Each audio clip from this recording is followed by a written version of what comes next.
Thanks for tuning into this video.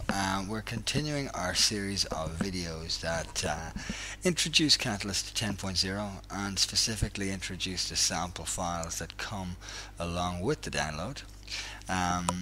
To date we've been talking about inserting files such as Visual Studio files, for example, into a Catalyst project, and then to extract those as localized versions destined for web, for software, or for help applications, or indeed for mobile devices or embedded LCD type displays. What I also want to talk to you about is another couple of files in the root of that samples folder.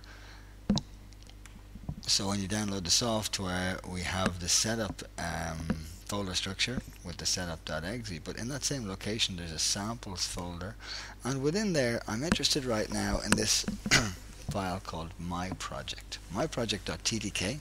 TTK is a translation toolkit. It's the Alchemy Catalyst file format. There's also another file I'm interested in here called the .tm format. Now I'm not sure if you can see on the video, but as I hover over these I'm getting useful tooltip information about those. So the .tm has English German, English Japanese, and English Chinese, and my TTK is an English German TTK with 12,000 words. Now what I want to do is take this project and I want to drop that into Catalyst. And we saw from the presentation of the screenshot earlier that Catalyst is designed for localizing software help, web and web content, and that's what this sample project demonstrates. We have some HTML or web content. Again, I have my source or visual view. I also have a software application here which contains typical user interface components such as a dialog box.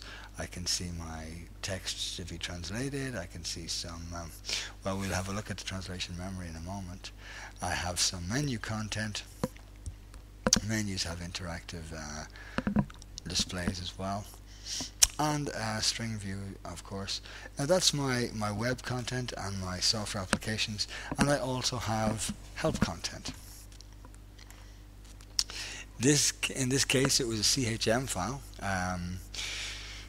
Windows Help Workshop file that was inserted into this project, and the CHM, the binary help file, was decompiled by Catalyst to expose the various aspects of various topics, I guess, of the help system to be localized.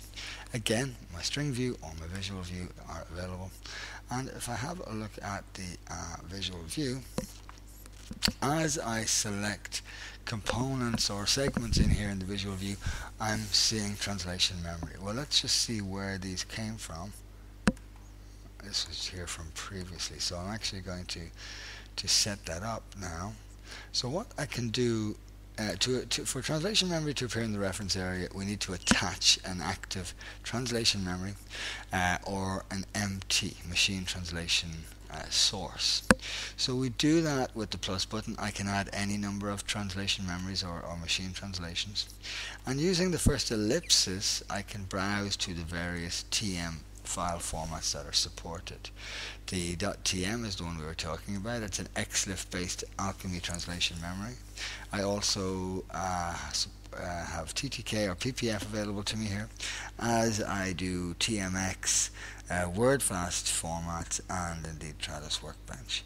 So in this case I'm going to choose my .tm, which is the multilingual translation memory. We saw earlier that it has a number of languages. If I press on the I button there, I can see more information about it. It's English, German, Japanese, or Chinese.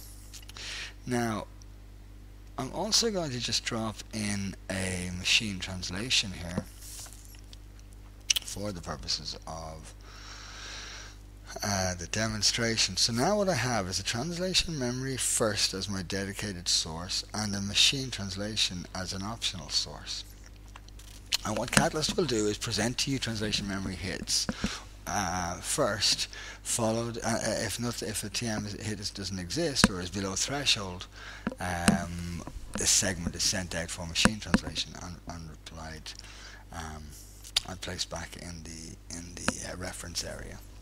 So let's have a look then at how that behaves. As I select a segment, we have the text appear for translation. Quick find can be used. Sorry, one thing I wanted to say to you, and I should have done this at the beginning when I opened this project. This project is in German, but there's not a lot of hits in the German TM. What I would suggest is that you change this project to Japanese as we're working, and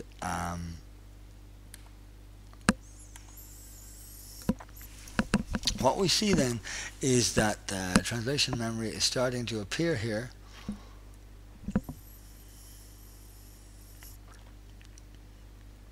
And this particular instance is an 89% match.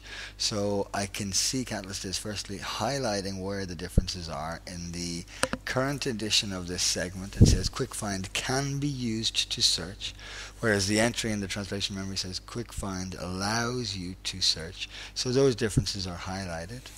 But what I want to do is actually use that translation memory. So I'm going to invoke my Power Translate toolbar, get translation option. If you see the get translation, I can show that to you in the menu as well. Get translation, it's Alt Home, and Alt Home will pop the translation in there for me. It pulls the translation in, and I can advance then straight away. As soon as I advance, Catalyst is offering me more translation memory hits if they're there. There's an 88% match. Following the 88% match is an MT hit. So this is what we said. If there are MT hits available, they will appear. So let's just take the MT. Let's say I'm not very happy with an 88% match. I'm going to take the machine translation. But of course, if I deal with machine translation, the certain pieces of text won't be translated. So for example, the for review was in inline tags, and I need to reposition those inline tags. Now my Japanese, I'm afraid, is not up to repositioning the word untranslated. Apologies. I'm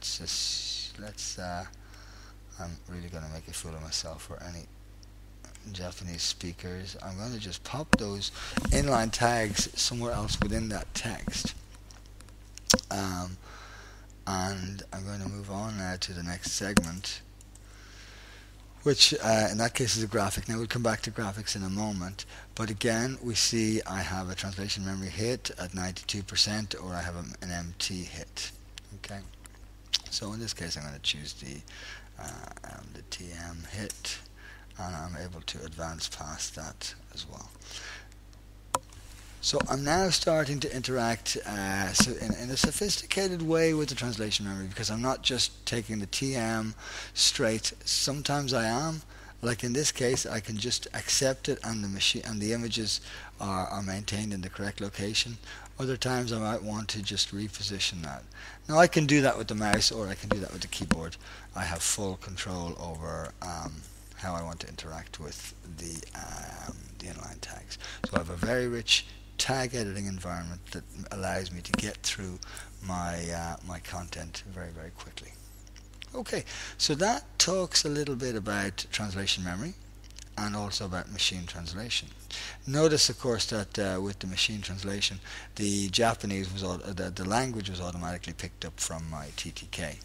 Once I had set the TTK target language to be Japanese, the MT returned Japanese content for me. The last important point to mention at this stage with this my project TTK is really term sources and how do we interact with terminology. So at a very basic level, I'm going to I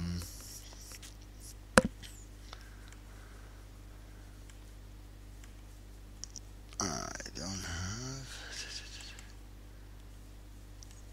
have apologies, I don't have my term base here.